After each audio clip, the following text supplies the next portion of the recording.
Estamos aquí nesta fermosa cidade, a cidade da muralla, a cidade da ponte, a cidade do río, o río de Galiza. Murallas que sexan convivencia, pontes que unan povos, cultura, pobo, liberdade. Esta é o resume da nosa candidatura, unha candidatura da Galiza rebelde que loita polo seu futuro, unha candidatura integrada por estas mulleres, estes homes e por outros máis que non están hoxe aquí, pero que temos a honra de levar con nós, unha candidatura plural, moi plural, que leva no seu seo a xente das preferentes, que leva a emigrantes retornados, que leva a representantes da pesca, da agricultura, da cultura, e que non leva a ninguén da incultura, por sorte. A candidatura da Galiza que loita polo seu futuro, das galegas e dos galegos, das persoas que, como eles, como estas mozas e mozos, non queren emigrar. A candidatura de quen non quere e non se resigna a ver como se privatizan os servizos públicos, a sanidade, a educación, a xustiza, dos que non se resignan a ver como rescatan os mesmos bancos a quen tamén lle rouban, como é o caso dos preferentes. A candidatura de quen non pode rescatar as hipotecas que lle rouban eses mesmos bancos. A candidatura das persoas do común, a candidatura do pobo. É a candidatura de quen quere neste país, de quen apoia os sectores productivos. E falo demais nesta provincia na que ten unha especial importancia o mundo rural. Tamén o mundo pesqueiro, a lana mariña nos portos de Celeiro, no porto de Burela. Unha candidatura que representa eses sectores productivos que agora se ven totalmente atacados por un señor que ten nome e apelidos e que representa a candidatura do Partido Popular, que é o señor Arias Cañete.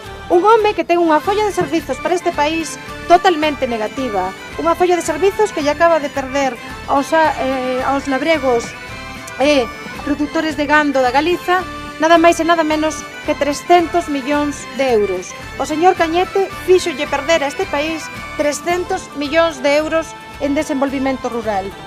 Un home que, ademais, representa o exemplo máis claro das políticas neoliberais, desas que están apoiadas pola Troika, polo Fondo Monetario Internacional, pola Banca Central Europea, pola Comisión Europea, e que tamén executa o Partido Popular. Hoxe mesmo coñecíamos o resultado da investigación de fondos agrarios, eses fondos agrarios que deberían de servir para cohesionar o país, para crear emprego e para darlle axuda e soporte ás explotacións gandeiras desta provincia que xa bastante fixeron con facer investimentos en materia agraria. Hoxe mesmo sabíamos que a Xunta está facendo un uso irregular dos fondos do FEOGA. Esta candidatura é todo o contrario, é a candidatura da limpeza, é a candidatura da bondade, é a candidatura do amor pola terra e, ademais, é unha candidatura da rebeldía, da solidaridade, é a candidatura da cultura, é a candidatura, dende logo, das mulleres, desas mulleres que decimos que non nos traten así como nos están tratando estes ministros que pretenden ser os donos do noso corpo. Nós estamos coas persoas que traballan, estamos con quen padece a crise, estamos con quen perde a casa, estamos con quen perdeu o emprego, estamos con quen padece recortes, estamos cos meniños que ven recortados os seus dereitos nas escolas, nos comedores escolares e coas súas familias. Estamos cos 465.000 galegos e galegas que viven por debaixo do umbral da pobreza, as 90.000 familias que non perciben ningún ingreso. Estamos cos 100.000 mozos e mozas que están na emigración. Estamos coas 280.000 persoas que viven e non teñen traballo. Con esa xente estamos, ao lado, a carón, nunha candidatura que vai máis alá das siglas do BNG, que é a candidatura de Galiza, que é a candidatura nacional galega. Esta é a candidatura do país, esta é, dende logo, a candidatura que representa o equipo da casa.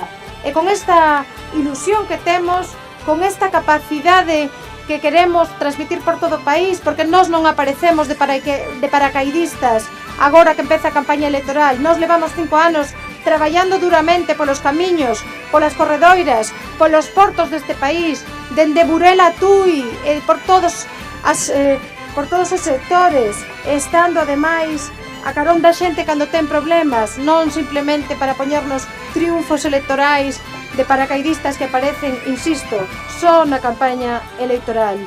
Con esta conclusión, aquí, ao lado do Miño, ao lado da calzada da Ponte, con tantas amigas e amigos que representan a Lugo, queremos simplemente pedir o apoio á candidatura do país.